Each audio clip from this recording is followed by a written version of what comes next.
Hey, everybody, welcome back to the Authentic Christian Podcast. I'm Aaron, this is Cole, and this is Mike. And today we're going to be interviewing Mike about his life story. All right, so in this episode, we're going to be interviewing Mike Hixson. If you watch GBN, you're extremely familiar with Mike. If you maybe only watch the podcast, then maybe you'll be introduced to Mike today.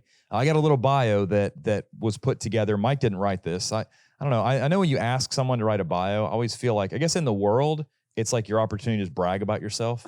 But I feel like in the church, it's always awkward because if you're like a humble guy, you don't want to write a long bio.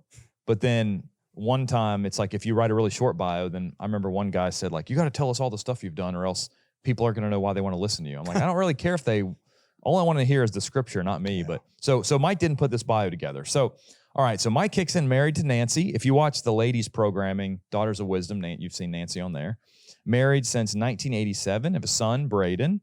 Mike's been preaching since 1991. He's been at the Olive Branch Church of Christ, which is like 3 miles that way from where GBN studios are, since 2007.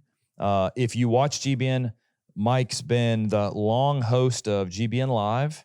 Right now, currently, you have the Mike Hixson Show and Mike Hixson Live, which we all have our Mike Hixson Live coffee mugs. Counterpoint with BJ Clark. What was the name of the show that you did with Garland Elkins? Banner of Truth. Banner of Truth. That's a great show. You know, Banner of Truth, we began that, I'm trying to think exactly what year. We did in totality 75 programs. Okay. Interestingly, when I first moved to Memphis in 91, Brother Elkins and I started a TV program together. Okay. And we did it for quite some time. Matter of fact, we would travel back and forth to Jackson, Tennessee. And this was when Brother Elkins was in his prime. Yeah. I mean, he was. Is that like Phil Donahue era? Yeah. Well, a little bit after Donahue, after? but I remember, and I'm like this, young, green, wet behind the ears preacher. And so we would drive to Jackson, Tennessee, and we would tape at the Skyline. They had a facility there that accommodated people to come and video work. And so anyway, I would sort of host it and Brother Elkins would just respond. And it didn't take very long for me to realize, you know what? It doesn't matter what passage you go to, how obscure the passage, he's going to know it. He's going to quote it. And I mean, it was unbelievable. You're like trying to find the most obscure passage to see if he knows. He was like a machine. And I mean, it was just boom, boom, boom, boom. And, it was very intimidating, especially for just a young guy. Yeah. And then I guess, maybe 2010 or so, I don't remember the exact date, but he and I began working together again. And he was much older then. And he told me, he said, I don't do meetings anymore. He said, this sort of replaces my gospel meeting work. And a lot of times I'd have the opportunity to go pick him up at home and bring him and then take him back home. So I used that opportunity to just pick his brain. I mean, I would ask him, we talked about Donahue a lot. Yeah. And he said that, I don't know if this is really where we're supposed to go with this program. This is perfect. We'll go wherever we want to go. Don't worry. But so tell everybody too about, we've mentioned, like we did an episode on church discipline and we mentioned the Donahue thing, but give a little background as to what happened too. And because that's my first introduction to Garland Elkins was, I saw a Kyle Butt lesson on church discipline in which he referenced the Phil Donahue show, which, for all of you people who are, I'm 40 and older, you'll know what the Phil Donahue show was. But some of you young ones, like, what is that? But it was just like a daytime talk show. It was like the biggest one. Yeah, it was a very popular talk show. I think the program aired maybe in '84 because I was when I was in Lipscomb. And I think this was 85 maybe, the teacher that I had for Restoration Christianity, he showed that in the classroom. So I remember that was the first time I had ever seen it. Yeah. But it involved discipline. A lady was committing adultery and she was going to sue the church. And so I think initially they asked Brother Woods. Oh, Guy in Woods. To do, to be on the show or on the program.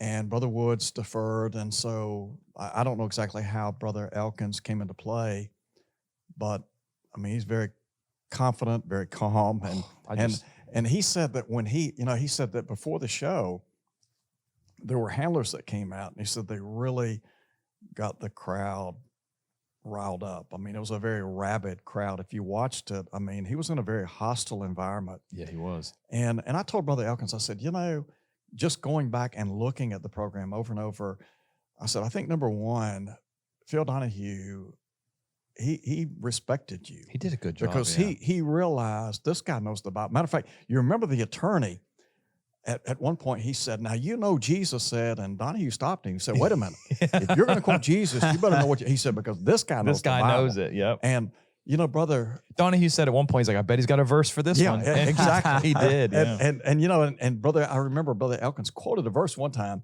and Donahue said, I knew that. And Brother Elkins said, well, I knew you did. I just thought and everybody laughed. And I mean, he was perfect. He was. For that program.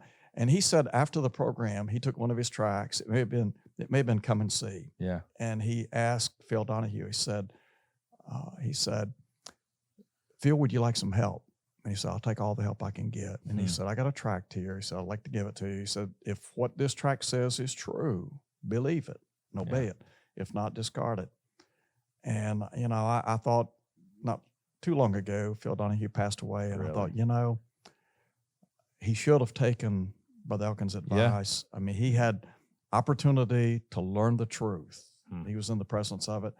But that was an incredible, I think it was an incredible time. And Brother Elkins was perfect for that venue. He was. If you haven't seen it, just get on YouTube and search, Garland Elkins, Phil Donahue show, and just watch that episode.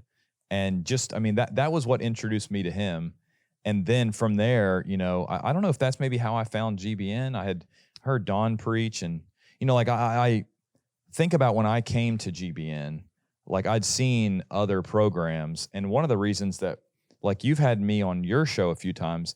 And so when I texted you, I was like, I've always wanted to have you on the show, but this just ended up being feeling like the perfect time. But when I came to GBN, Cole and I were talking about this because he felt the same way. I had been previously involved in a lot of stuff in my personal life, and I'd met people who were considered famous by the world. I was never really that impressed by them. Mm-hmm. But I remember coming to GBN and the first few in July of 2018, the first few times I met you and BJ, I was trying to play it cool, but I was just like, oh, hey, nice to meet you, Mr. Hixson. I love your pro. My inner child was just like, it's Mike Hixson. So I don't feel that way. Well, it's cool because, one of the reasons too, Cole we were talking about coming to film. And I said, Cole, I think it'd be great if you were on this one because, Scott couldn't make it up, but you've got, Mike, and then I feel like I'm a next generation, and Cole's 23. I'm 40, So I feel like I really want to just in this episode. 3 generations. Yeah. 3 generations. And that's, I want to talk about just kind of your life story.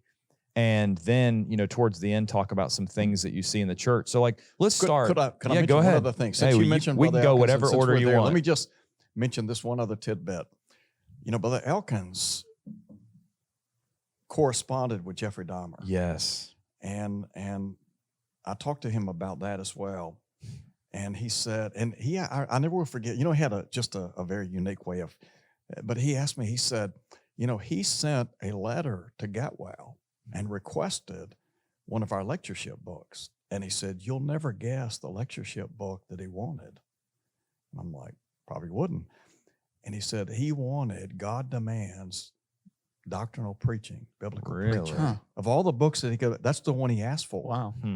And I had a copy, I've got a copy somewhere of the letter that he corresponded with Jeffrey Dahmer. And, the letter, he seemed to be very serious, very sincere, very serious, desirous of worshiping God in spirit and in truth, doing what's right. Brother Elkins said that when Jeffrey Dahmer was bludgeoned to death, that he was in Chattanooga, I think in a gospel meeting, and somehow the local television station found out that he was in town, that he had corresponded with him, and so they wanted to interview him. And, of course, they want to put him on the spot. And so they said, so are you telling me that Jeffrey Dahmer is going to heaven? And Brother Elkins, as only Brother Elkins could have, he said, I believe if Jeffrey Dahmer did what the Bible says to do, I believe he'll go to heaven. And I thought, you know what? How easy and how simplistic is that? Because I read that letter in a sermon one day, And there was a guy that was not a member of the church that was present. And I mean, this guy got irate. and I mean, this guy was not happy at all. His mama was a member of the church, an older lady, super, super Christian lady. And this guy basically said, look, if he's in heaven, I don't want to be there. And I'm like, look, Well, you don't understand forgiveness. God will say that's what you want. Yeah.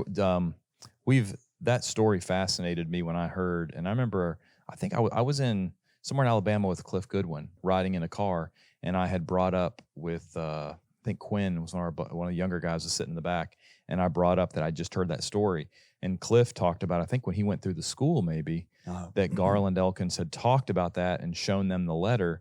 And so I was fascinated with this story. So I watched all the interviews I could, and Roy Ratcliffe, the guy who baptized Dahmer, in one of the interviews, he said that when he baptized him, all these people were super angry. And they were asking him, like, how could you baptize him? And the quote he said is, if the idea that Jeffrey Dahmer could be saved stretches your idea of grace, then your idea of grace needs stretched. Absolutely. That's and a that tremendous quote statement. was just, because, Paul said, where sin abounds, grace abounds much more. That's right. And, when Paul wrote to Timothy in 1 Timothy chapter 1, you remember he talked about how he had been a blasphemer, persecutor, an insolent, injurious man. He said, but I did it ignorantly in unbelief. And then he said, the grace of our Lord was exceedingly abundant in faith and love. And if anybody knew something about the grace of God, it was Paul. Paul done a lot of heinous things in his lifetime, and yet to understand that forgiveness is possible. And you read 1 Corinthians chapter 6, verses 9 through 11. I think sometimes we have this idea that, well, they wouldn't be interested in the gospel because of where they are, but forgiveness is available for all. The devil doesn't want us to believe that it is. That's right. Yeah. And I get it. You got family members here. This guy's murdered, mutilated, abused your loved one, and that human side says, I want him to suffer. I want him to pay for what he's done. The flip side of that is, God's not like that. No. God desires all men to be saved and come to and that is a profound thought in and of itself. I mean, I had heard a preacher once talking about Paul, and he said, I don't remember exactly how the quote went, and I don't know if we talked about this, but he essentially said, imagine when Paul was martyred, he entered heaven to the cheers of the people he'd killed. The different people that he had persecuted when he was persecuting the church. And like when he shows up at heaven, all these people that he killed for their faith, they're like, What about Paul? What about Stephen? His prayer was answered. Yeah. I mean, you think about Stephen. Same thing, Stephen. Yeah. They're laying there, and I really believe if you go back and you look at that account, I think Saul was the ringleader. I think he was the one in charge. Yeah. And so, it says he was consenting to his death. And so here's Saul,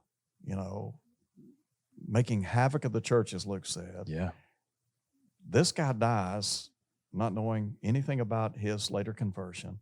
And then when Paul wouldn't it be something to think about Stephen when he stepped over, welcome home, brother. Yeah. Man, that gives me chills just think about, you in Acts 9, Jesus comes to Paul and says, why are you kicking against the goads? Yeah. And I always wonder, what was you're fighting against it. Like his conscience, I assume. So it's like, what was he fighting? Was he fighting against the idea that Stephen was saying, forgive him? Was it something about the resurrection he just couldn't get by? I don't know. But yeah, that would be amazing for Stephen to have Paul show up. And I mean, it would. And you think about, you just think about all of the people that he had victimized. Yeah.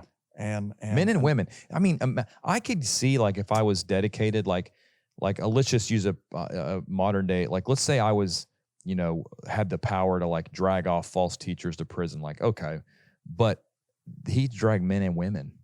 I mean, like, to me, the fact that he was dragging men and women too, that's like taking them from their homes. So intense. I mean, I get dragging the men because but the women too. But the women too. It's like, that's vicious, And I mean, vicious. and he thought that he was doing the will of God. Yeah. And the life of Paul is an incredibly complex story because you really have two lives. And on the one hand you have the persecutor, and then on the other hand you have the persecuted. Yeah. But wonder how many people he came in contact with that he had hurt, harmed, or family members, and they had to learn forgiveness. And it would have been a tough thing. You imagine going to a congregation. I wonder if, he says, I labored more abundantly than they all. I bet that's probably one of the reasons, because you think about going to preach at a congregation. Oh, like, man. imagine if you went to Yeah. preach at a congregation next week and you knew going there that like there was going to be family members of someone that you had previously killed or persecuted, and you have to go there. Like, that's That would It's be wild. tough. So- And and how I are they going to wonder- receive you? And I wonder what your thoughts might be on this. Paul wrote that to those who were perishing, the preaching of the cross was foolishness. And I wonder sometimes, the world will look at the gospel. They'll Sure. look at God's plan to redeem mankind, and they'll go, no, that's foolish. Y'all just don't understand it. Sure. You haven't been led to this new sense of belief. What would you say to that person, Mike, who still today says, no, that gospel is foolishness? Well, I think, again, what you said, the world helps to sort of shape and form our narrative of life and Yeah. what's really important. And, it's kind of like, if you think about it, I did a lesson not long ago about, and it was really directed toward young people, but it was, finding your identity in Christ and, what shapes your identity. Either the world does or the Word of God does. That's right. And the world laughs at the gospel. And you think about Paul, and he's dealing with, these intellectual people, and they're so high and mighty. And you think about Grecian culture, and yet, from one standpoint, it would be, that's the craziest thing I've ever heard in my life. Yeah. You're telling me that somebody died on a cross, rose again, Yeah. and that And he was through- God. yeah, and that he was God did that. I mean, yeah. I mean, it just, and so from that vantage point, it's like, preaching of the cross is foolishness. Yeah. But to us, what you're saved is the power of God. That's right. Yeah. And Into Greek mythology, the idea that a god would come down and let these people overpower him and kill him is just like, it's like idiotic. Nobody would do that. well, yeah, because you, and I think to your point, here's the creator Mhm. suffering at the hands of creation. And you remember when Jesus said, look, I could call 12 legions of angels, Mhm. Yeah. which would be what, 50, 60,000 72,000, Yeah, 6,000 I'm sorry, Roman 5,000 to legion. 6,000 Yeah. troops in a Roman legion. So Yeah. I mean, you think about Yeah. If it's 60 to 72,000. Yeah. so Yeah. so, enough, so I mean, enough angels. but I mean, but why did it? Why? But in Hebrews chapter 10, he quotes David, and he said, "In the volume of the book, it is written of me, I come, O Lord, to do your will." That's right. And I can't fathom it. Yeah. So, Mike, where tell me, I guess one of the big arches of this episode is I want to get your perspective on things that we as younger generations can watch for in the church, things that alarm you. So let's talk about your upbringing. Like where were you born? Where were you raised? Well, I was born in Chattanooga Okay. and went to public schools. I grew up in the church. My dad was born in 1933 in Chattanooga, and his mom died in 1935, so he never knew his mom. Wow. And my grandfather remarried in 1944. He married a lady that had never been married, but she was a member of the church. Mhm. My dad's people were Church of God, and they had come from a little community outside of Chattanooga, 25, 30 miles out, called Birchwood. And when I was growing up, they always called it Grasshopper, Okay. which I thought was a funny name. But that's where snake handling originated. The Church Really? of God, yeah. I mean, that's really where it all started, if I'm not mistaken. So anyway, my grandfather was not a Christian, Yeah. but my grandmother brought the truth to our family. And so, I would not be, I wonder if I would be a Christian, probably, certainly not a preacher. Mm-hmm. But my grandmother was a very strong Christian lady. And through her influence, my grandfather became a Christian. My dad did.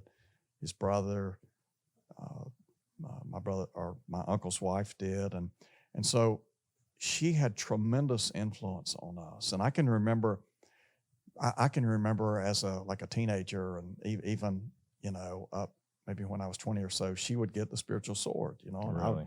I'd see the spiritual sword, and I thought later, because she died in 1989, I thought, my grandmother would just be so blown away if she knew that I had gotten to know and work with Brother Elkins. Oh, and, yeah. Write for the Spiritual Sword and be on their lectureship and stuff. I mean, she would have been just so proud that I was afforded that opportunity. But when I was 22, and I had, I'd been brought up in the church.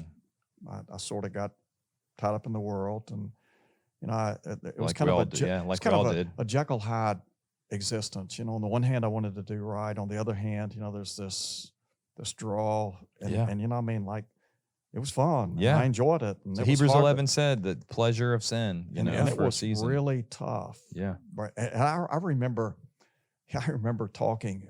I was talking one night with a buddy of mine, and his daddy was an elder in the church, and he and we were both not what we should have been. Yeah. And I'm trying to make a case that you can drink socially. Yeah. And we're drinking. Yeah. And my buddy said, he said, Jesus would, if he were, do you really think he would? And I thought he had the presence of mind to say, look, that's foolishness. Mm-hmm. And he later came back, restored, became an elder in the church. And matter of fact, his other two brothers served as elders as well. But so I had this sort of Jekyll Hyde existence. And I guess it was when I was 21. I'd been restored for 2 or 3 months. And I have tried to think in my mind, whatever gave me the idea that I could be a preacher. Because I had never really been what I would say just a really dedicated student. I mean, like, it was more play than hard work. And so I have this bright idea. I want to be a preacher one day. And the guy that was a local preacher, his name was Eddie Hendricks. He had followed James Watkins. And Eddie's style was completely different, but I really liked him. He was a young guy. He had great lessons, and he was just a great role model. And so I called him up one day, just out of the blue, and I said, I'd like to come talk to you. I think I'd like to be a preacher. And so I go to his office that day, sit down, and we start talking. And again, I'm like, I can't believe that I did that. But so I'm talking to him. So and you're he 21 said, or 22. So he and said, you're thinking, you could go to a preacher training school. You could do this, do that. He said, but he said, Lipscomb probably has the best Bible department in our brotherhood right now. And that was like 81. Yeah. And at that time, Basil Barrett Baxter was head of the Bible Yeah, department. yeah. So it was a strong department. He had his own TV program, right? Yeah, I think he did. the same guy. Yeah, he did. He did. Yeah. I mean, he was very popular. Yeah. So it's like from that day forward, doors started opening. And I mean, like the next thing, and I mean, like he gets up and tells people, he's going to be a preacher. And You're committed now. and so I mean, yeah. And so it's like, it's like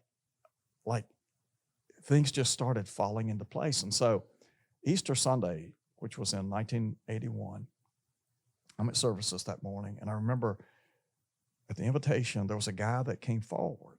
I didn't know him at the time, but he came forward and wanted to be restored. It was Roger Leonard. Wow. And Roger had been out of the church for about 5 to 7 years. And I never will forget, Eddie got up and he said, it was 5 years. He said, we've got a guy here today, hadn't been to church in 5 years, and wants to come back. And so he was restored.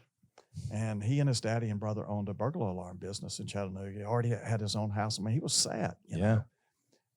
And Eddie said, you need to be a friend of his, because he's coming out of the world, and he needs some. And so he and I, we became associated with each other.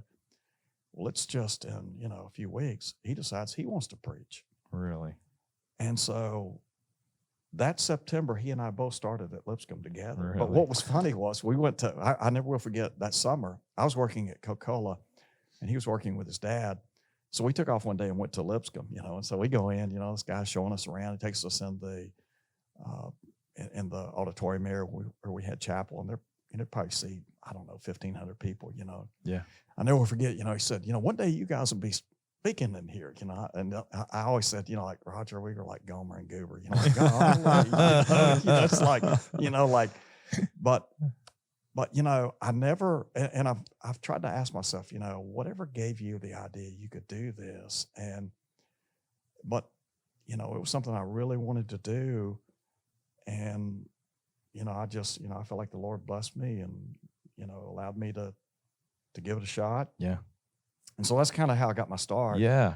And, when I was at Lipscomb, I graduated, and Nancy and we had met, and we ended up marrying. And then we worked with the Old Hickory Church. And Yeah, I was going to say, so where after you graduated, what were some of the first places that you went? And how was it as a young, like, for instance, Cole was converted December 10th of 2023. And he's just been like on fire studying, and now he's an associate, and you're associate, in preaching. Springfield at Hillcrest. Yeah, like in the Nashville area. So, like, tell us, what were some of your early experiences? There was a little church in Nashville. It was 3rd Avenue, and it was in North Nashville. And it was just a small church. Most of the people there were poor. Yeah. And that's where I preached my first lesson. It was an absolute train wreck. I remember. I wish I could find that. That's so hard for me to believe. That'd be awesome. So I'm going to preach this lesson on enduring as a Christian. So I was going to use like Hebrews 12, and I read this story about these people that had basically trekked around the world and overcome a lot of obstacles. And so I was going to like compare that to, living the Christian life. So I get up to do my thing, and we got all these people out here that I went to school with and stuff, and I forgot everything I was going to say. I went blank, just blank. And I remember I sat down on the front row, and I thought, that was terrible. I cannot believe I said I wanted to be a preacher. And it was funny because I went home it may have been Christmas time. Of course, Eastridge was my home church. And so they asked me, would I teach Bible class on Wednesday night? Sure, I'll teach, So we had Bible class first, and then we had devotional like at 8:15. So I never will forget, I had all my notes, and I get in there, I got to go 45 minutes. Well, man, probably, I don't know, 5:10 to 8. I'm done. I'm out. I'm out of material. I'm out walking the hall. 25 minutes left. So my grandmother called next day, and she's like, well, how'd it go? And I said, oh, it's terrible. I'll never will forget, she said, honey, Rome wasn't built in a day. Yeah. And I remember, that's right. Man, that always stuck with me. And it's like anything, you got to crawl, and you got to, then you got to take those baby steps. And so the thing I learned was I needed to write every word out. So then I went from, I went to just writing every single thing out, but it was, so I started preaching, I preached a little bit, 3rd Avenue a couple of times. And then there was another church that was over off of Nolensville Road, I think it was. Pike, Nolensville Pike. Yeah, Nolensville Pike. And Road, Thompson Lane. And so I started attending over there. I think Roger's the one that sort of hooked me up there. He was preaching a little bit. So I went, and they needed somebody to preach. So I just sort of started preaching for them. I was still going to school. And then when I got out of school, I wasn't married, and so I had to get a job. And so I kept preaching there. So I preached every week and worked a job. And I did that for like 4 years till 88, I guess it was. Okay. And then, or 89, I'm sorry. And then in 89, I went full-time with Old Hickory. Okay. But I learned a lot in those 4 years, and I mean, again, you're just, I'm learning and growing. And I mean, there's still so much more I need to know and need to learn. But when I went to Old Hickory, there was a guy there that was the pulpit preacher, Robert Ball. Okay. And he was a sharp guy. He was about 10, 11 years older. And he sort of became a mentor. He would take me to Gospel Advocate, and he'd say, when you get a chance, you'll want to get this book here. And you'll want to get this book. And he put me on, probably the best thing that he put me on to was Franklin Camp's tapes. Yeah. And that really probably helped me more than anything, because I mean, I've learned more from Franklin Camp than probably any person singularly. When he encouraged me to get a master's degree, to go to, at that time it was Alabama Christian School of Religion, and had the opportunity to study under Brother Rex Turner, and that was great. So I did that, and I worked with Old Hickory. I was kind of the associate guy, but he sort of taught me the ropes, and he said some things that I look back, and there were some things that he told me that I've looked back on, and we were super close until he died back 7-8 years ago. But I never will forget, he called me in his office. I'm this, just young green preacher, and he he said, now, sometimes guys want to make a name for themselves in the church, which is true, and he would tell me, like sometimes guys they'll write things, to try to draw attention to themselves. And he said, sometimes guys will climb, they'll try to climb the corporate ladder in the church on the back of pulpit preacher, which he was in a kind way saying, look, don't be after my job. I mean, that's kind of in a kind way what he was saying, which, at the time, like it didn't really resonate, but I got it, and so, but he would, I remember we had, it was probably in 1990. Yeah. You remember Max Lucado? Well, Jubilee started. Max Lucado was just starting to write. And I remember Robert told me, he said, I think this guy's taking bulletin articles and just stringing them. Where was he at? Where was Max Lucado I think he was in Texas. I think he was in Texas. Okay, and Robert used to say, it's just a bunch of fluff, Yeah. Well, we had some young people at Old Hickory, and they were sort of, people were like mesmerized by his writing. I mean, they were just, so there's this little push. And I never will forget, Robert was talking to me one night. We had a separate building, annex building, where the offices were. He was talking to me one night, and he said, he said, the elders here need to realize that you can never appease liberalism. Yeah. You just need to stand for what's right and let the chips fall where they fall. Yeah. That's right. And there are a lot of elders that need to learn that lesson today. Yeah. That you'll never give enough. And the best thing you can do is just stand for what's right, don't concede. But there were a lot of practical things that he taught me. And then from there, I went to Cordova. Okay. I was there for 7 years. We left. Okay. Well, we went to Cordova in 91.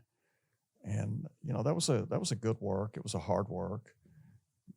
Real world, I probably wasn't ready for it. They probably could have used a more seasoned guy. I mean, there were some complex situations, and I mean, it would have been better for an older, seasoned guy. I'm, still trying to navigate my way through. Yeah.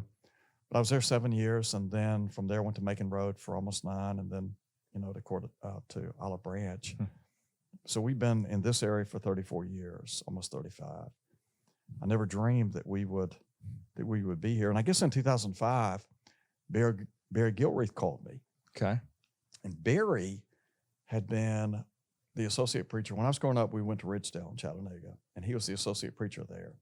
Ray Peters was the pulpit preacher. And I hadn't talked to Barry in years, but he called me just sort of out of the blue, and he said, "Hey, I got an idea about a network." And he said, "What do you think about this?" And I'm like, "I think it's a great idea." Barry was a real visionary. I mean, he really saw the need for a network, and he saw the need for a network to be able to help missionaries and to help propagate the gospel around the world. And so we set up a meeting. I think it was in Huntsville, Alabama, maybe. And we met with preachers around the brotherhood, like Tom Holland, Winfred Claiborne, other people assembled. Yeah. And they pitched the idea, and Jim Dearman, was on board. And I never will forget, he said, "I want Jim Dearman to be the voice of GBN." And they pitched it, and they said, "What do you guys think about it?" And everybody was like, "Yeah, I think it's a great idea."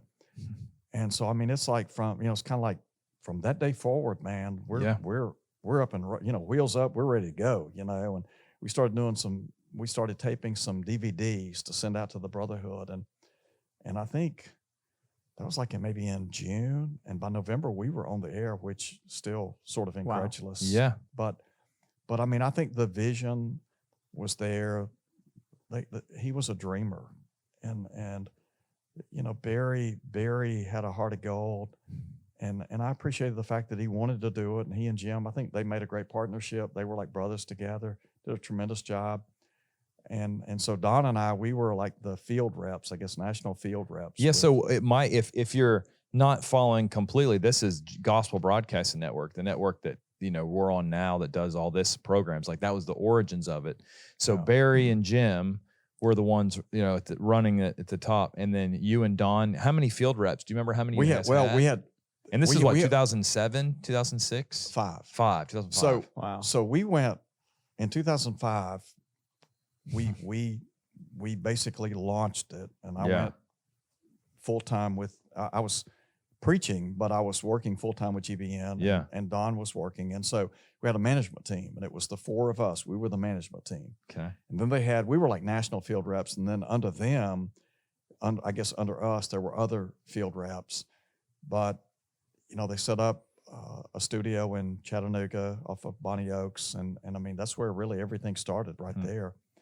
And Barry and Jim, they worked together. And, Jim made a lot of sacrifices, I'm sure, financially and in a lot of other ways just to do it.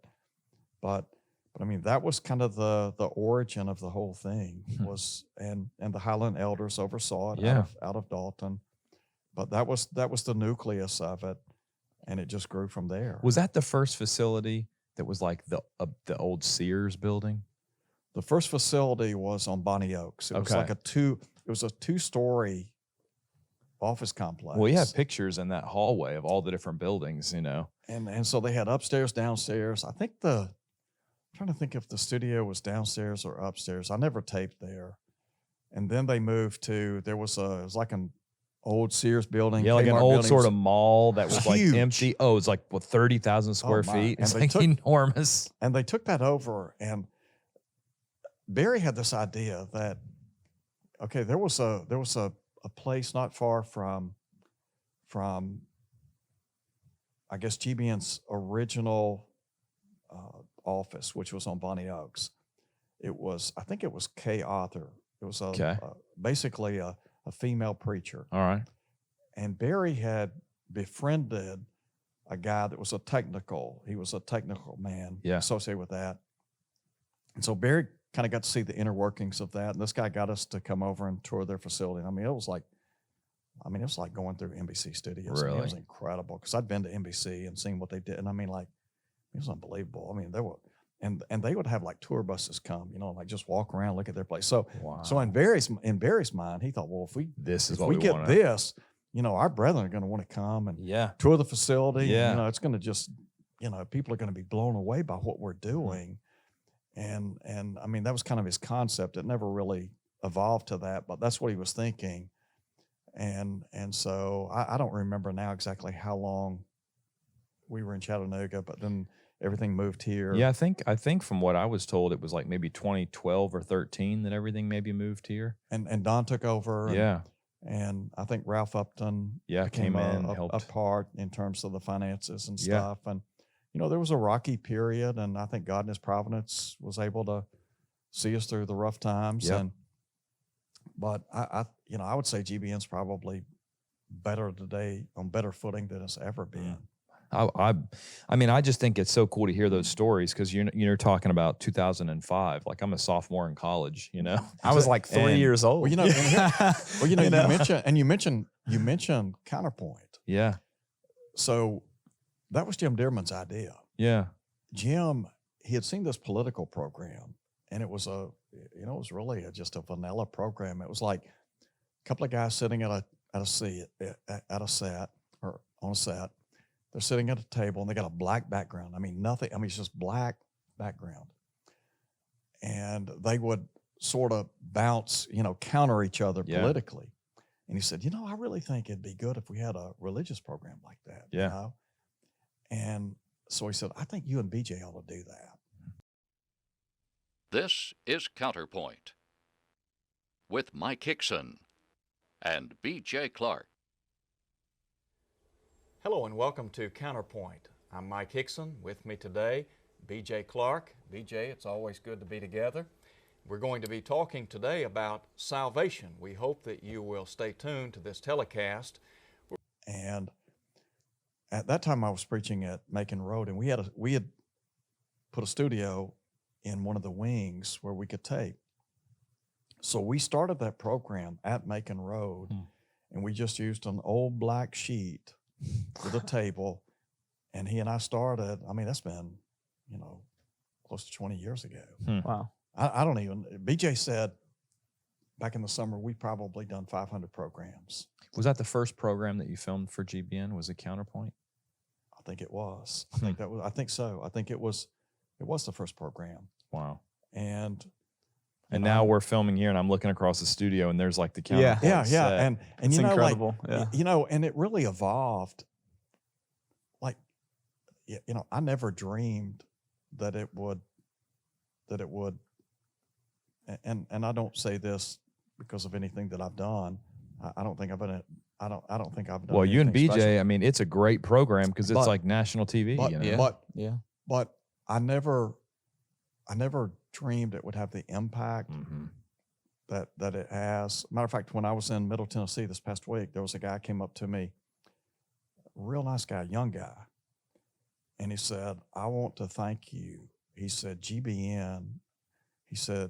GBN helped to pull me out of denominationalism. Hmm. It's awesome. And like, and I know, like, people have watched Counterpoint. There was a lady called in one day and very emotional, and she said, she learned the truth, and Mhm. so I never envisioned impacting people's lives like that. But BJ, BJ is, he reminds me a lot of Garland Elkins. I mean, he just has a way of knowing where to go Mhm. and what to turn to. And we've done it so long that I can sort of think like he does. Like Yeah. I mean, I just know where he's going, and I Yeah. know, I guess it's kind of a fit, And I mean, I've enjoyed working with him through the years, and it's been a blessing. And I've been, very thankful to be a part of GBN and to have a little part in the work. My brother, my sister's husband, Lot, he watches, he's an attorney, and he watches Counterpoint all the time. That's like, of all the shows that are his favorite, like, I'll be talking to him and he'll be like, "Yeah, man, I was watching Counterpoint." And there's a little part of me that's like, "Oh, my brother-in-law's favorite show is not one that I'm on." Like, No, he loves Counterpoint. And I was telling Colt this. We were talking months ago about sermon prep. Like, if I have a new topic, one of the first things I do is I'm like, okay, like, I'll think through and like, okay, what verses am I going to do? And I'll try to see if you guys have done an episode on it. Because I just think you and BJ, you do We're a not great going to do any job. better than that. No, Yeah. let me tell you something. I'm going to listen to the best things they say, write it down, and repeat it. Yeah. Let me tell you something interesting. And I've talked to BJ about this. I said, what's really cool? I said, like, okay, so when we first started, I would sort of come up with talking points, Mhm. and I'd email them to BJ. Well, he might or might not look at them. And so I just quit sending them. Yeah. And I mean, I did, I don't know, probably 50, 60, 70 episodes where, I'd write everything out, like I would write the questions out, Yeah. And then I realized, like, there's really no need to send him anything, Mhm. And so sort of what I do now is I just kind of get in my mind, okay, let's talk about this topic, and then I'll just sort of think about, okay. Well, and the more and- you've studied and the more your brain is populated with and- that, it's like you and- think of a topic, you got and, your and points. so, like I've told BJ, I said, BJ, I could take like if I were to come up with 6, 7 questions for Mhm. talking points, and we did a program, I could come back the next week. We could do that very same program. It'd be completely different, different. which is just wild to me. Yeah. That like, Yeah. like, you just The like flow today. and- Today we see it this way, but tomorrow, okay, we're going to approach it from a completely different angle. There's no intent there. It just Just happens. Yeah. And it's just kind of cool that there's just I don't know, there's just sort of a camaraderie there Yeah. that you just kind of know each other, and Yeah. you're able to feed off of each other, and it's sometimes BJ will get excited, and that's kind of cool, to see him get It is. Yeah. get excited, and I'll say, BJ, you're on fire, man. And, Well, it's a very helpful program. I mean, of course, I myself also, if you haven't watched the episode, I also, came out of like denominational background, and GBN was a huge part in that. Counterpoint, I was able to watch. I don't know if I watched it before I became a Christian, but certainly right after I began diving into those episodes. And there's so many things that y'all went through that it was like, oh, wow, I never knew that. Like, I knew the gospel and I knew about the oneness of the church, but there were so many of these different things that y'all deal with and you tackle. It's done in such an incredible manner that it's like, wow, I've never thought about that. Let me write that down. That's a good point. And man, y'all would prove me wrong all the time. I'd have some sort of preconceived notion Really? in mind, and I'd watch the video and be like, okay, I'm wrong about this. Let me go back in the Bible. Yep, they're right. Okay. yeah, you know what's interesting? Sometimes I have looked at some of the programs, the programs that we've done, for example, like on the One Church or denominationalism, baptism, or whatever, it's interesting, but it's sad too at the same time. On the one hand, positively, you've got people that will write affirmations of truth, and express thank you for those points. But then on the flip side, there are some people that if they would listen, the question could be answered. Oh yeah. Yes. But it's like they're so busy in their mind trying to formulate an argument as to why what we're saying in their why mind it's is wrong. Yeah. It's like they don't want to hear your arguments. They've already got their mind made up, you know. You know, I made a decision with myself whenever I became a Christian. Again, I didn't know a whole lot, but I remember I made this. I was praying to God, and I made a promise to God, and I said to Him, "Lord, if there's anything that I believe that's not in Your Word, that's contradictory to Your Word, as soon as I figure out that I'm wrong, I'm not going to put up walls. I'm not going to put up barriers. I'm just going to change, and that's going to be the end of it. I'll repent. I'll ask for forgiveness. I'll never do it again. And I'm not going to turn backwards." And I've always wondered, the people who claim to be Christians, why don't they do that? Well, Whenever God's word contradicts you. I think that goes back to what Jesus said in Luke 8, verse 15. You've got an honest and good heart. Yeah. Brother Camp said, if you don't have an honest heart, you don't have a good heart. Yeah. Mm. And, I think about that's, it's like Samuel, speak, Lord, your servant hears. Yeah. Like, But I was in Johnson City, Tennessee recently, and Bill Haywood, who directs the Tri-Cities School of Preaching, like I did a lesson he did afterwards, and his lesson was great. And he said he always tells the students at the Tri-Cities School with hermeneutics, which is a fancy word for how you study the Bible. He said, I always tell them that step one is you have to have an honest heart. Yep. Because if you go to any text and you're trying to understand it, but you're going with a preconceived notion or this idea that, well, I don't like this group, I don't like what they teach, therefore I'm going to just argue. Or if it's like if you're not open to change, then you're not going to interpret a passage rightly because you're not open to hearing what it says, simply. That's right. Yeah. That's right. Thanks for watching the Authentic Christian Podcast.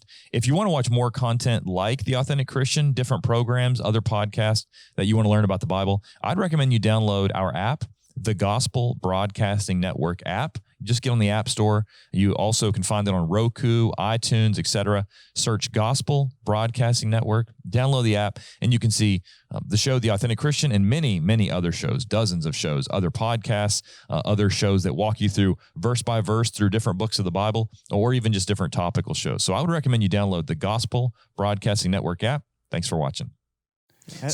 Go ahead. Go ahead. I'm sorry. No, I was just going to say, so, you've had a lot of experience. What are some of the things, like I'm 40, Cole's 24, 23. 23. Yeah. You guys are both older than me.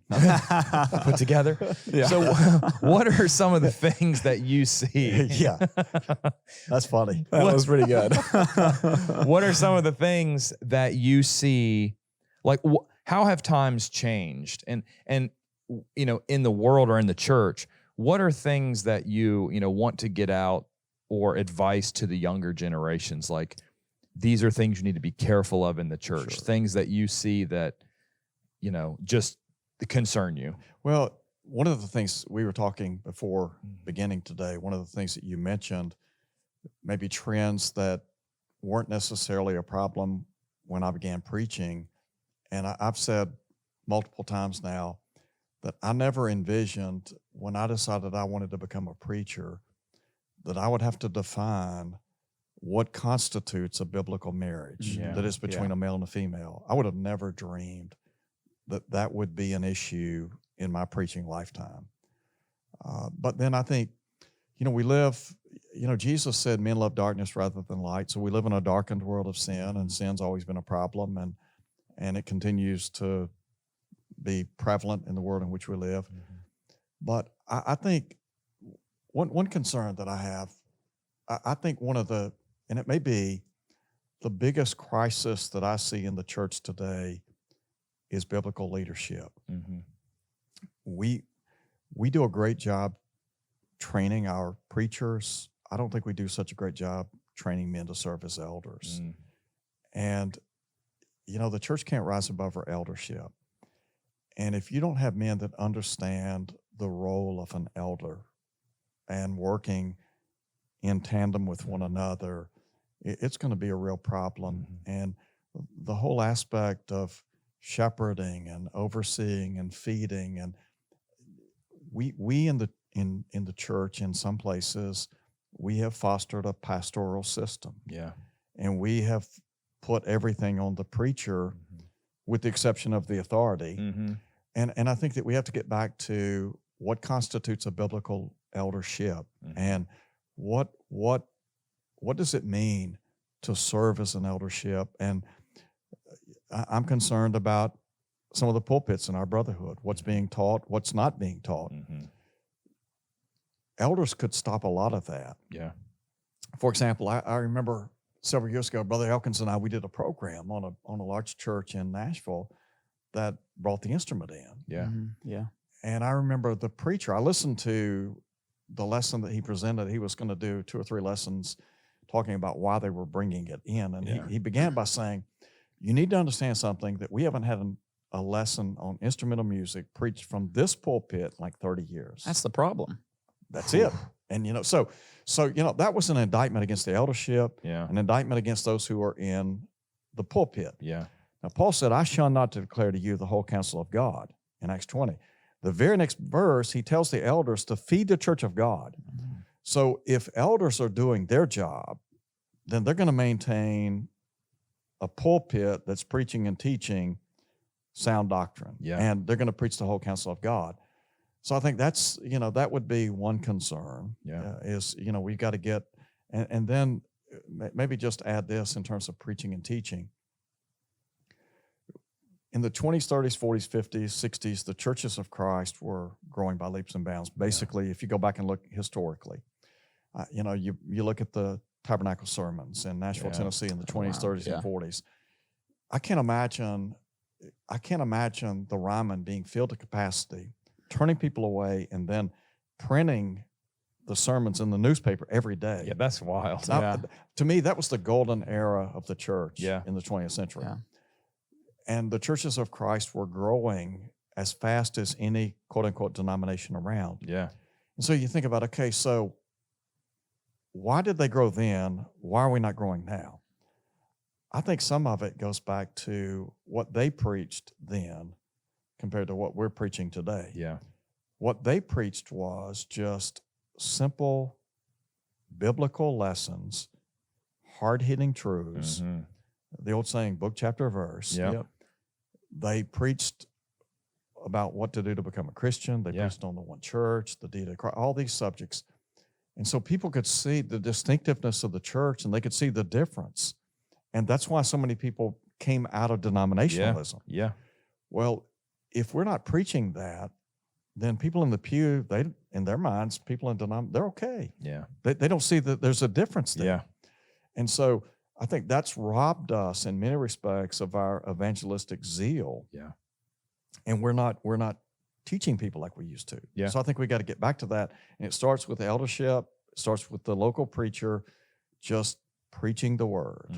About that evangelistic zeal, whenever I taught a training to lead in worship class for the young guys at my congregation, and one of the very first verse I made them remember, class 1, was Psalm 89 at verse 7. God is greatly to be feared, and the assembly of the saints to be had in reverence by all them that are about him. Do you think, Paul said the reason that he evangelized in 2 Corinthians chapter 5 at verse 11 was because he knew the terror of the Lord. There was a day of judgment coming. Do you think that sometimes maybe it's the case that the membership has lost her respect for the terror of the Lord? Well, I think so. You mentioned Psalm 89, and I think even in our worship assembly, we have forgotten we're in the presence of God. Yeah.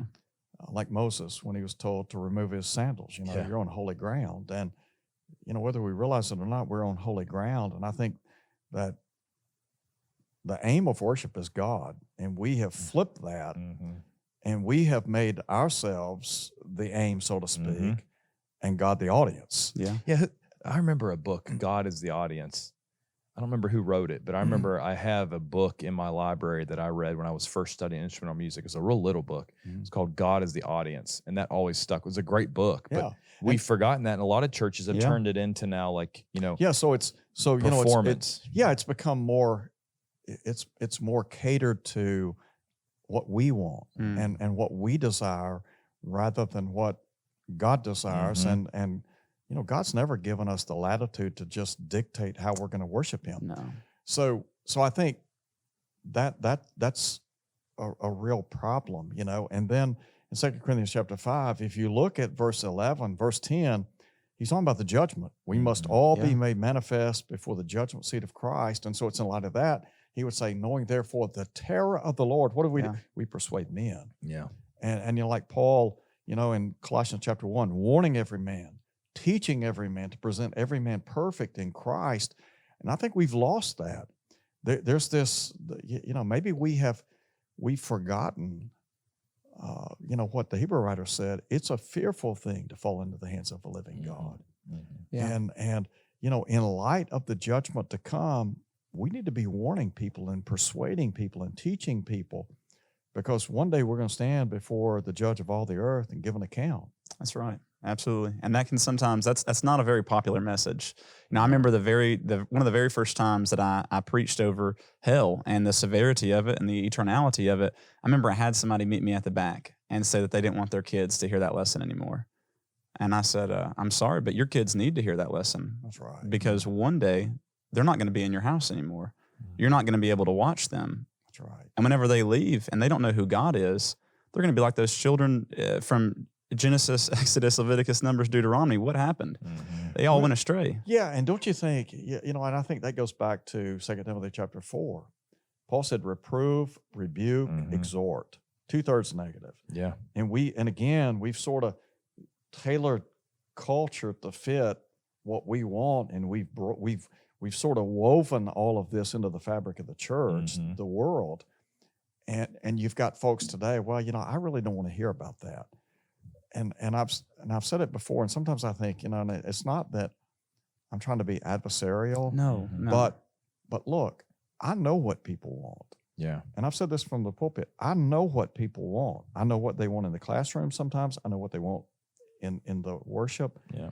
My job's not to give you what you want. My job's to give you what you need. Yeah. That's right. And you may not want to hear about hell, but Jesus had more to say about the subject of hell than any other person in the New Testament. That's correct. It's an act of love, because if you know that someone needs to hear it, but they don't want to hear it, it's like, look, no one else in your life is going to talk to you about this. Yeah. But I care enough to talk to you about this, even if it means you're not going to like me for a while. Like, I'm okay with that. I mean, you're a parent. Think about, in Hebrews chapter 12, talks about whom the Lord loves, He chastens. Yeah. Why do you discipline your children? Why do you warn them about certain dangers? Because you love them. Because you love them. Absolutely. And I was preaching yesterday. I said, look, if I didn't love you, I wouldn't tell you this. That's right. I did a lesson on lukewarmness. Yeah. And it was a hard lesson. But you know what? I could just, Paul asked, have I become your enemy because I tell you the truth? Yeah. Yeah. Look, if you get mad and you're mad at me, fine. But if it saves your soul, that's the intent right Amen. Yeah. Yeah. Your kid doesn't like it whenever you discipline them if they're reaching for the hot stove or the electrical outlet or whatever it is. But it's like you're willing to go through that little bit of tension there because you care about them and you love it. If I didn't love my kids, I'd say, yeah, sure, go burn your hand. do what you want to do. But I don't want to do that. Yeah. You got to have parameters. And so I think, and this idea of, the New Testament is a pattern. Yeah. And there are people today that reject this whole concept, but it is a pattern. Absolutely. And if I understand what, Paul said, hold fast the form, the pattern of sound words. And we have to remind people of that. And I think to remind people, look, it's not about us. It's about God. It's about what you remember in Luke 5 when, Peter and they've been fishing all night and they're cleaning their nets. And, Jesus is and he tells Peter to launch out in the deep. Yeah. And launch out in the deep and let down your nets. And Peter said, and Peter was a trained fisherman. Yeah. He'd been doing this all is night. a carpenter. What's he know about fishing? Yeah. And he's, I want you to launch out in the deep, let down your nets. Now, okay, Lord, something I don't know about fishing? And yet Peter said, nevertheless, at your word. And I think that's where it all, it goes back to, I may not understand it, but I need to do what the Lord He says. says. Exactly. Yeah. Exactly. Yeah. So, we've talked about some things that concern you. We talked a little bit about, you were talking about, I don't know all this but Jeffrey Dahmer wanted the book Doctrinal Preaching. We were talking before about, like, I guess drinking from the denominational world. And like, look, I read as many books, I'm not gonna say as anybody, I read as many books as a lot of guys. And I'll read some stuff every once in a while to know what's going on out there. Sure. But I'll tell you a story that Scott can confirm, because Scott was with me. Me and Scott went to speak at a place in Alabama. And we got there, and like on Friday night, there was this other guy that got up to preach. And he was preaching about the parable of the talents. And he goes up and he's talking about the guys that get the talents. And he talks about the man that has one talent. And he calls him, it's One Bag Billy. And he calls him One Bag Billy. And he's talking about how One Bag Billy has one talent. And, the lesson was on anxiety, right? So he goes to the parable of talents, and he says, One Bag Billy has a talent, and he's very excited. It's a lot of money until he meets Two Bag Tommy. And Two Bag Tommy says, talents, plural. And he says, now One Bag Billy is really worried about his one talent. He was fine with his one talent until he found out this other guy had two talents. And I'm sitting there like, this is not what the parable's about. And then he's like, and Two Bag, Timmy or Tommy, then along comes Five Bag Freddie. and I am sitting there next to Scott, and I'm listening to this, and I'm thinking, this is a very creative thing. And I thought, I wonder where he got this sermon, or if he wrote it. But I leaned over to Scott and I said, this sounds like a Stephen Furtick sermon, big denominational church. You know who Stephen Furtick is. Elevation, you'd recognize him. Elevation Church. Yeah. And I said, when we get back to the hotel tonight, I'm getting on YouTube, and I bet you I find this sermon. And it was all about how Five Bag Freddie finds this, he has 5 talents, and now Two Bag Tommy is anxious because, he goes through the whole parable, and nothing to do with what the parable actually taught. And I remember thinking, I am sure this is a Stephen, because I've heard on Instagram Reels, I see Stephen Furtick's sermons, and it's always like, he always takes like this play off words or this clever idea, and normally it's like one verse and teaches something false.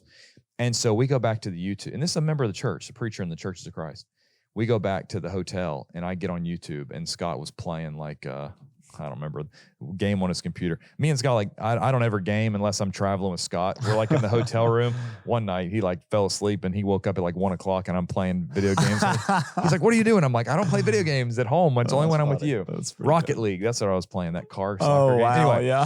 So we get home, and Scott's playing Rocket League on his computer at the hotel. And I'm on YouTube, and I search Stephen Furtick anxiety. And the first sermon that comes up, I click on it. One Bag Billy, Two Bag Tommy, Five Bag Freddie. Wow. And I remember like, Scott, listen. And I am not saying, I understand the whole chew up the meat, spit out the bones thing. But like, I remember being blown away that this guy would not only, like, look, we've talked about this, like, any material that I ever preach, Cole's free to use it. Anybody's free to use it. Someone messages me, hey, I want to preach on something on the podcast, I'll send him my notes. So like, I'm not concerned about using material. We all get our material from the same place. Sure. The Bible. But I was shocked that like at this big event that this guy used a denominational lesson that had nothing to do with the parable of the talents. And for me, it was just like a big sort of eye-opening thing to realize that guys in the church are like just drinking from the wells so much of all these denominational guys. You know what? And that's like when he goes to write a sermon, who does he look to? Yeah. Stephen Furtick. Stephen Furtick's not even like, there are denominational guys who are really good textually on most stuff. Sure. It's not like he's looking. He's a storyteller. Yeah, man. And I just remember thinking, what is going on? And I think that's and it wasn't a young guy. Really? No. See, it concerns me that we've got guys that are feeding on, and I think to some extent they have become heroes to these guys. I was watching, somebody sent me a lesson from a brother in Alabama, and he was talking about the gifts of the Holy Spirit, something like that. So when I saw the title, it sort of raised my eyebrow. And this brother holds a very prominent position in one of our universities. Yeah. And so I listened to the lesson, and he quotes Francis Chan. Yeah. And I know there are a lot of people that are just enthralled by this guy. Because he said Acts 2:38 means what it, because years ago he said Acts 2:38, it means what it says. And everyone's like, oh, I'm like, hey, that's good. I hope he turns around and teaches it. But like, are we shocked that someone said, hey, it means exactly what it says when you read it? I mean, that ought to be everybody's. So, so I saw that, I'm like, okay. And so then there was another guy that came and spoke there. And I thought, so I wonder where this guy's from. And so then I traced it back to another church in Alabama. So I pulled them up. Yeah. And the guy happens to be preaching on the Holy Spirit, Spirit of truth, John 16:13. And he's talking about, like this, like the Holy Spirit communicating with us like through dreams. And that's a big church. And I'm thinking, so would any members or elders challenge this? Yeah. Like to say, now, wait a minute. Yeah. Where did you come up with this? Yeah. And I think, like, what stood out to me, this guy quotes a Baptist preacher. And so I'm thinking, because he quotes the guy and I look him up, he was a Baptist. And so I'm like, isn't it interesting that these guys are quoting denominational preachers? And that tells me that's the well they're going to. Yep. That's where they're getting their stuff. William Woodson told me one time, and Brother Woodson, when I was at Lipscomb, he told me when he was teaching at Lipscomb one day, he told his students, he said, guys, you need to be in the Baptist church. You believe Baptist doctrine?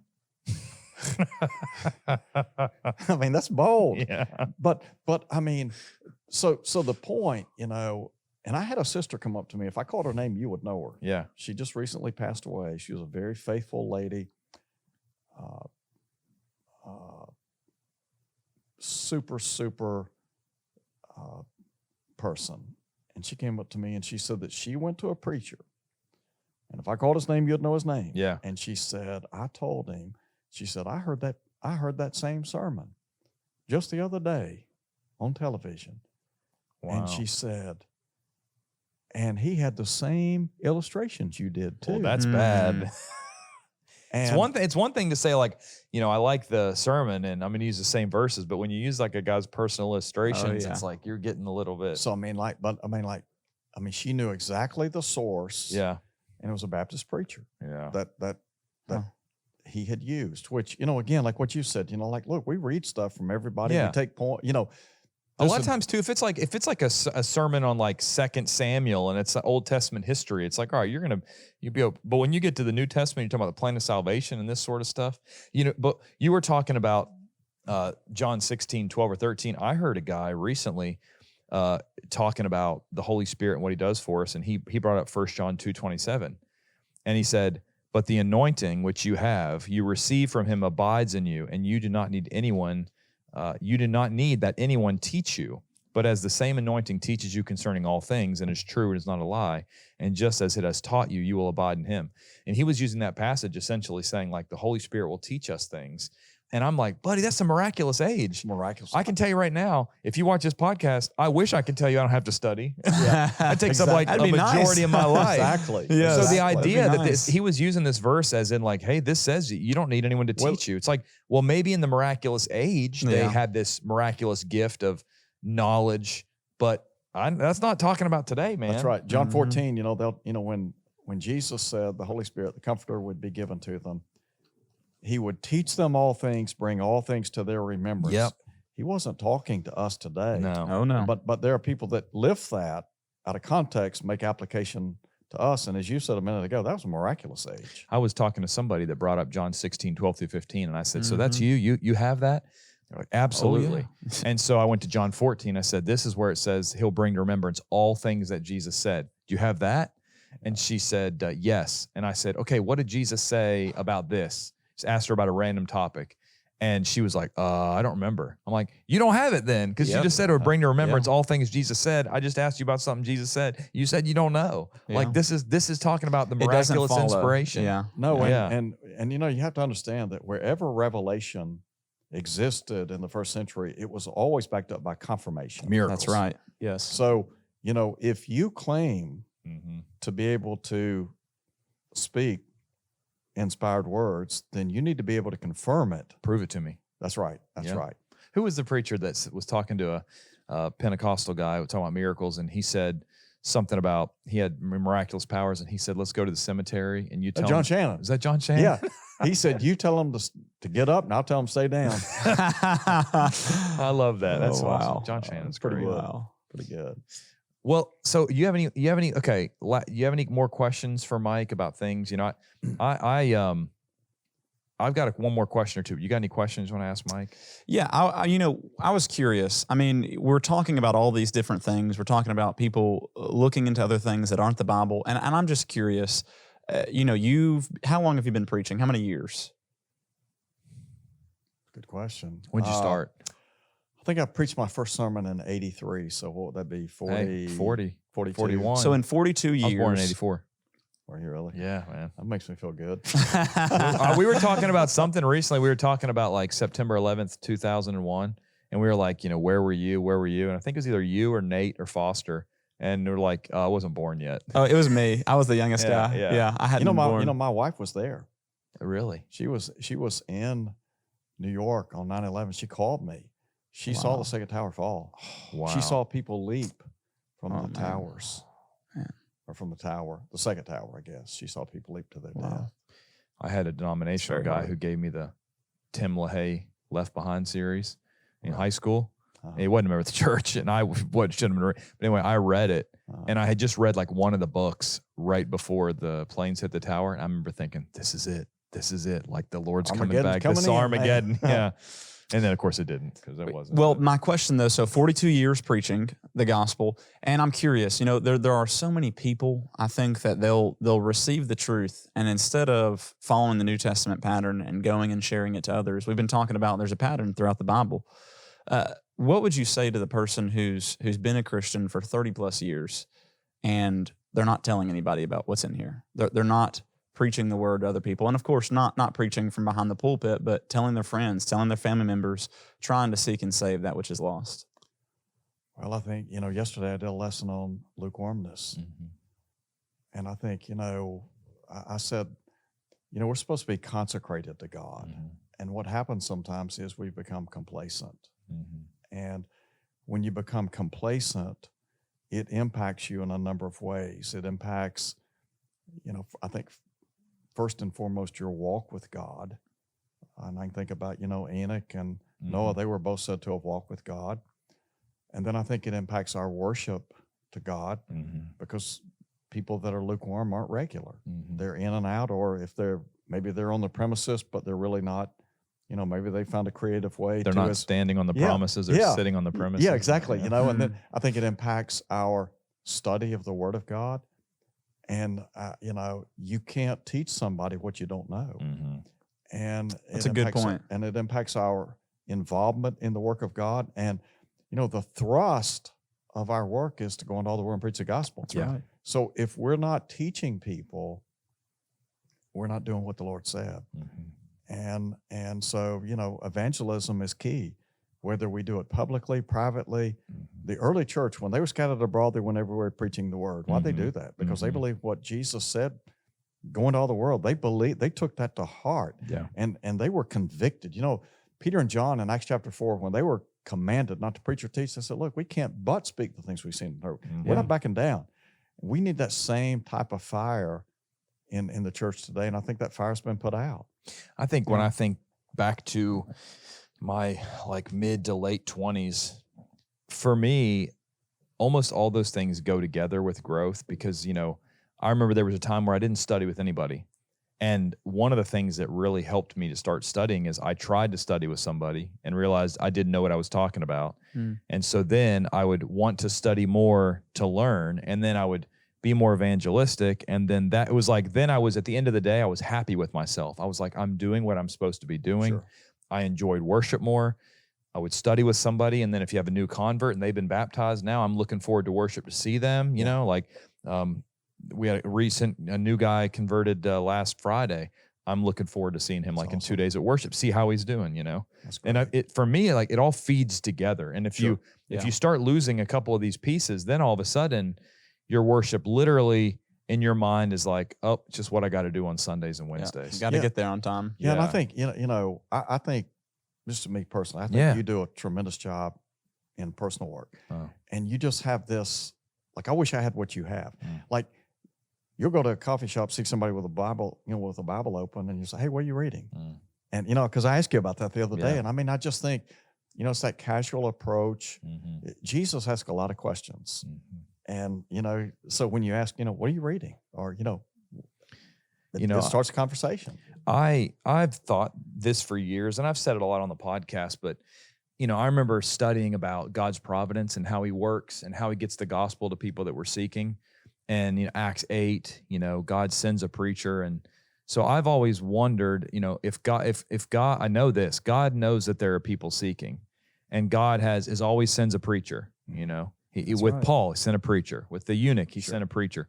So I know that if there's somebody seeking, God is going to send a preacher.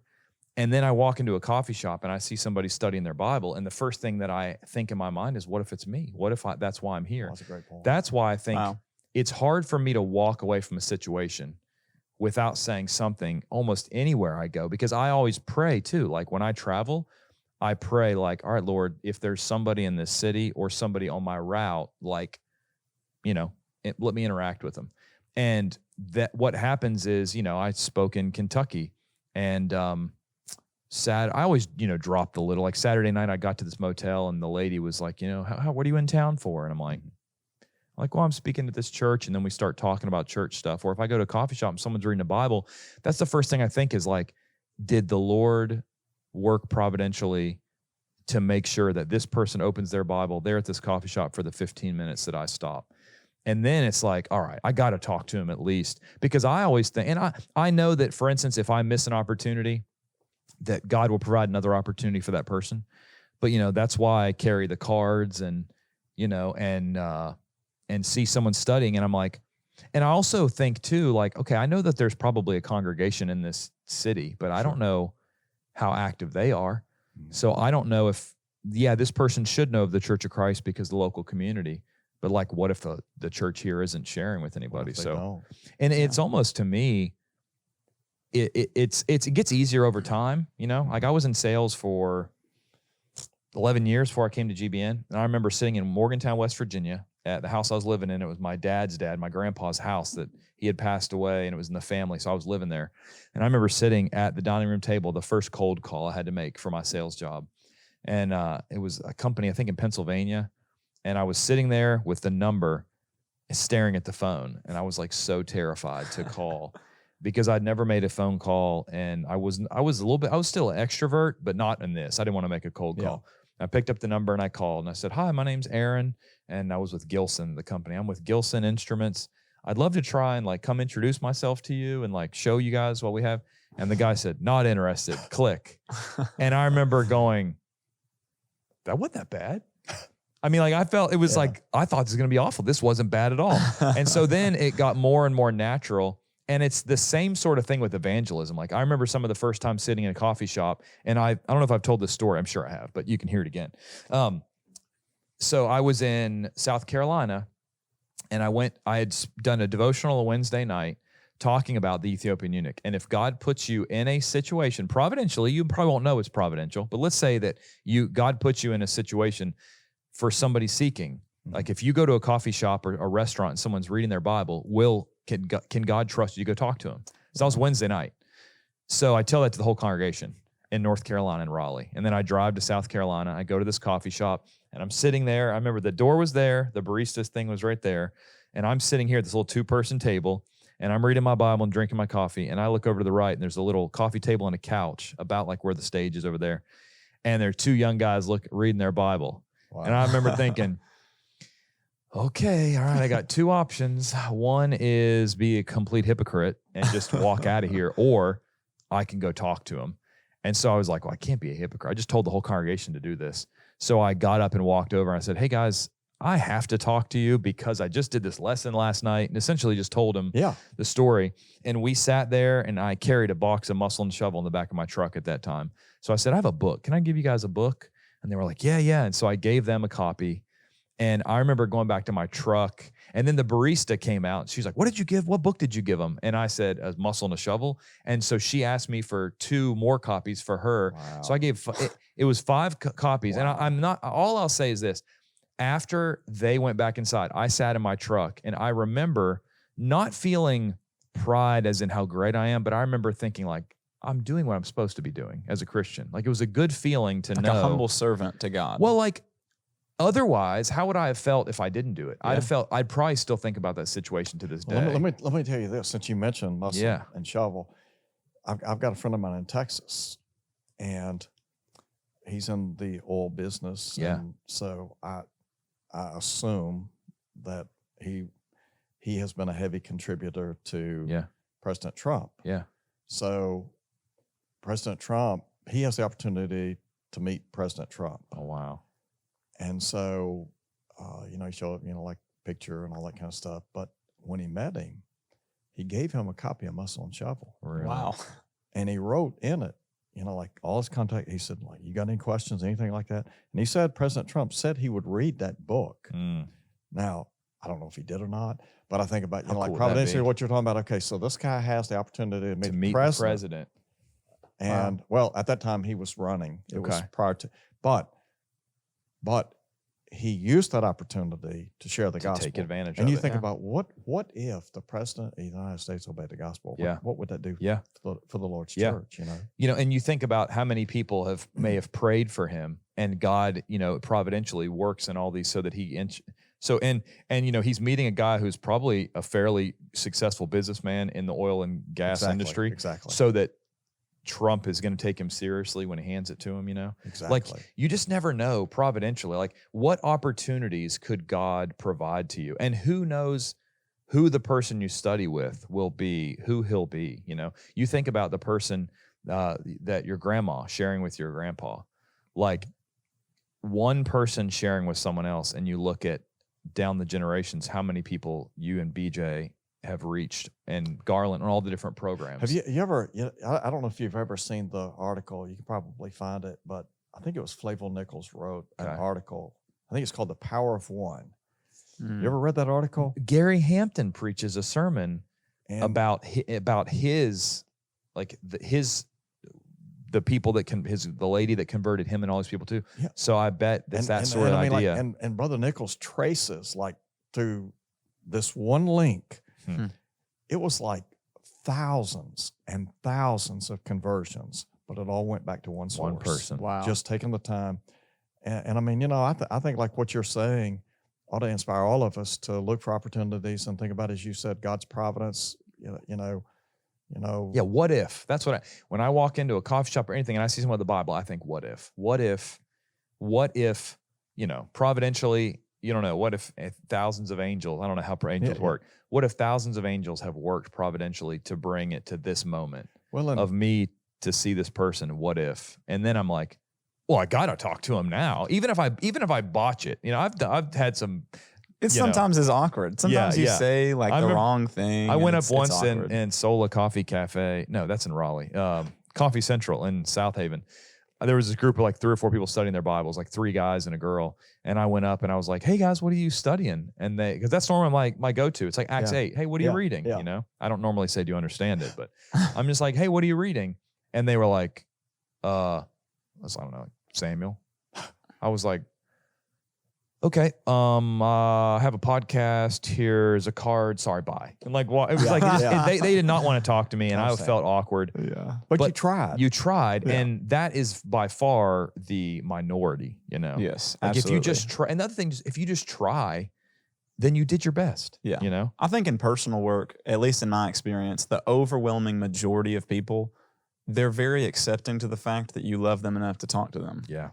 Or if you just stop just to pray with somebody, ask them how their day's going, and then you introduce that conversation, people are so much more, because what they're used to is somebody knocking on their door with a pamphlet in hand telling them to join their church. That's what people are used to. Whenever you come to them and it's not like that at all, and you come to them with love and with grace, with humility, and you want to pray with them or ask them how their life is going, if there's anything that they need help with, and then you offer that opportunity, they've never experienced that. Most people have never experienced anything like that in their life. And then whenever you introduce truth, well, they've already seen you live truth. So, of course, now they're going to accept it. Yeah. Well, and, you have sort of an advantage, too, from one standpoint. you came out of denominationalism, and you can identify, you can say, look, I've been there. Yeah. And I had to walk away from maybe long cherished beliefs or maybe family or whatever, you know, and there, people can identify with that. Yeah. Yeah. I agree. Cause like when someone like you or I say that, they're like, well, you may have left, but you were raised in this. Like, this is what your family is. But when you have someone like Cole or Warner, Haley, or Foster or Nate, all these guys who come out of denominationalism, they can say like, I know what you're going through because I went through it. Like I remember having the same questions you have, That's right. And it's you really, can talk about, like your prayer to God, like, look, if I come across something that is in direct conflict with what I believe, I want to accept truth no matter Absolutely. what. And I just think honesty, it resonates with people when you're just honest and candid, and you just say, look, I'm just a seeker. Yeah. I'm trying to find That's the right. truth. That's it. And it encourages them. Yeah, absolutely. Mike, thanks for being here with us today. Hey, thank you. I hope I didn't take too much time. This is great, man. We go like hour, 2 hours. Absolutely. Thank you. It's been a pleasure. Awesome. Cole, thanks for being here. It is always a wonderful time. Awesome. Everybody, thank you for watching this episode of the Authentic Christian Podcast. I'm Aaron. This is Cole. This is Mike. Go check out the other programs on GBN. Just search Mike Hixson on YouTube or the GBN app, and you'll find Counterpoint with BJ Clark, Mike Hixson Show, Mike Hixson Live. Check out some of the other work that Mike has done. Thanks for hanging out with us on this episode of the Authentic Christian Podcast. We'll see you back next time. Have a great day. Thanks for watching the Authentic Christian Podcast. If you want to watch more content like the Authentic Christian, different programs, other podcasts that you want to learn about the Bible, I'd recommend you download our app, the Gospel Broadcasting Network app. Just get on the App Store. You also can find it on Roku, iTunes, etc. Search Gospel Broadcasting Network, download the app, and you can see the show, The Authentic Christian, and many, many other shows, dozens of shows, other podcasts, other shows that walk you through verse by verse through different books of the Bible, or even just different topical shows. So I would recommend you download the Gospel Broadcasting Network app. Thanks for watching.